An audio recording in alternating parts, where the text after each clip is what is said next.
যারা নতুন এসি কিনবেন তাদের জন্য কিছু পরামর্শ।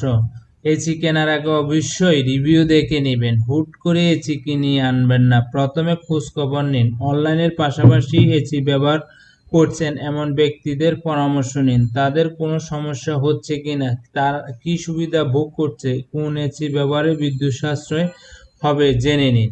বাড়িতে যদি একটা এসি কাজ চলে তবে একাধিক এসি কিনতে যাবেন না, কারণ আপনি একাই অনেকখানি বিদ্যুৎ খরচ করলে তা ঘাটতি তৈরি হতে পারে। এছাড়া আপনার বাড়তি খরচ যোগ হবে।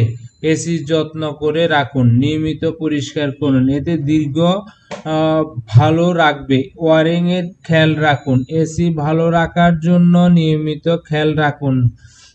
বাড়ির ওয়ারিং এর মেয়াদ 10 থেকে 12 বছর পর্যন্ত হয়। প্রয়োজন অনুসারে সেই তার না বদলে শীততাপ যন্ত্র, ইন্ডাকশন, মাইক্রোওভেন এর মতো যন্ত্র ব্যবহারের সময় তা নষ্ট হয়ে যেতে পারে, তাই এদিকে খেয়াল রাখুন। এসি চলার সময় অন্যান্য যন্ত্র, ইন্ডাকশন কুকার, গিজার, মাইক্রোওভেন ব্যবহার না করাই ভালো, এতে বিদ্যুতের উপর বেশি চাপ পড়বে। এসি চালার সময় বারবার ঘর দরজা খুলবেন না। সিলিং উঁচু হলে আর ঘরের ফাঁক ফোকর থাকলে ঘর ঠান্ডা হতে বেশি সময় লাগবে।